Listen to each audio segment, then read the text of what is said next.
Ao longo das últimas semanas, eu tenho visto vários posts e artigos sobre a conjunção planetária de Júpiter e Saturno, que foi definido para maior proximidade em 21 de dezembro de 2020, que é também o solstício de inverno. Muitos cristãos estão tentando vincular esse alinhamento a algo positivo e profético, e alguns estão até chamando isso de retorno da estrela de Belém. Bem, a conjunção que está acontecendo, na verdade, não está associada ao que era conhecido como estrela de Belém. Isso se deve ao fato de que, embora Júpiter, que também é chamado de planeta rei, fizesse parte do alinhamento da estrela de Belém, mas Saturno não. Através da história de mapeamento dos alinhamentos planetários, acredita-se que foi Vênus, também considerada a estrela brilhante matutina, que fez parte da conjunção que levou os magos a Cristo. Os sábios ou magos eram os caldeus que primeiro se estabeleceram na antiga Mesopotâmia, mais tarde chamada de Babilônia, e eles eram conhecidos por seus conhecimentos de astronomia, medicina e literatura. É importante salientar que, embora esta conjunção esteja acontecendo no final de um ano tumultuado, não há nada a ver com santidade.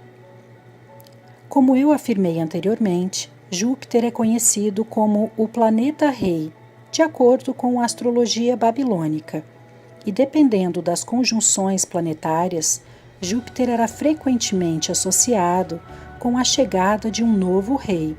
Por isso, os magos sabiam que um rei havia nascido na Judéia por volta de 4 anos antes de Cristo. A associação de Saturno, entretanto, tem a ver com outro assunto. Na mitologia romana, Saturno é conhecido como o deus da riqueza, agricultura, paz e libertação, por meio de guerra. Ele era frequentemente descrito como o deus da Idade de Ouro, que estava associado a uma época de abundância e paz. Mas a adoração a Saturno é mais antiga do que Roma. Na verdade, o nome original de Saturno na Babilônia ou na antiga Mesopotâmia era Ninurta. Ele era adorado como o deus da agricultura e da guerra. Ninurta também era conhecido como o poderoso caçador. Irmãos, Ninurta não é ninguém mais, ninguém menos do que Nimrod. Agora, vamos falar sobre o solstício de inverno. Cientificamente, o solstício de inverno ocorre quando os polos da Terra, norte e sul, estão mais inclinados para longe do Sol. Portanto, temos a noite mais longa do ano.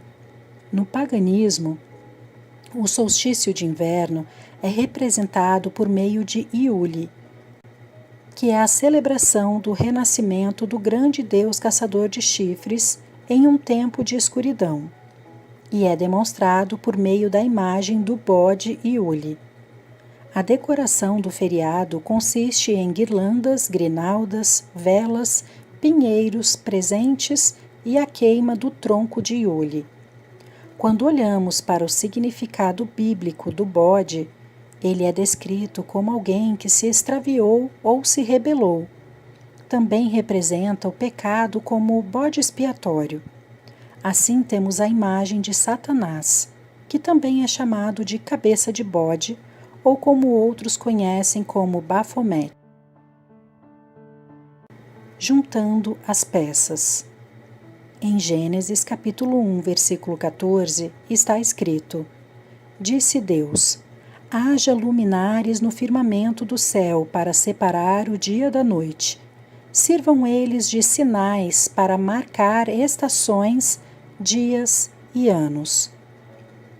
Quando lida em hebraico, a palavra sinal é ot, que seria traduzida corretamente por presságio ou milagre. A palavra estação é moed, que é traduzida corretamente como determinados tempos. Em outras palavras, Deus criou o sol, a lua e as estrelas como sinais ou presságios e determinados tempos ou estações.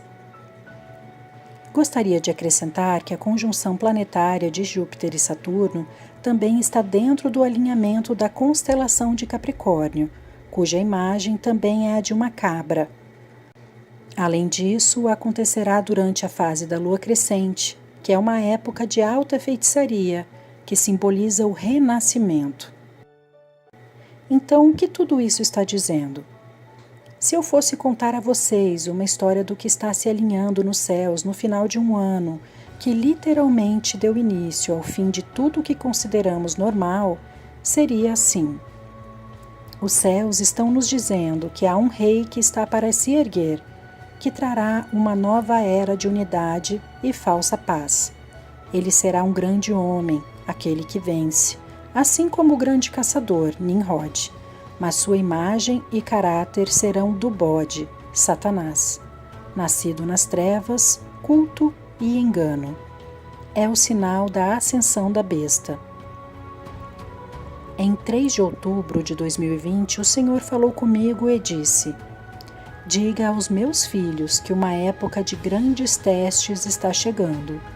Aqueles que permanecerem em mim irão perseverar e irão ser vitoriosos, mas aqueles que não estão enraizados em mim perderão a fé e cairão.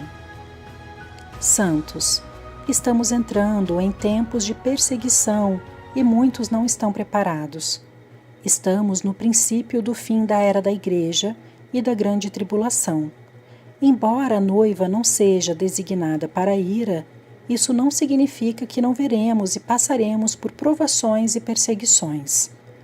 Precisamos ter certeza de que no próximo ano estaremos enraizados naquele que é inabalável, nosso Rei Yeshua HaMashiach, porque todas as coisas estão prestes a serem abaladas. Apresentem a mensagem ao Senhor em oração para confirmação. Shalom.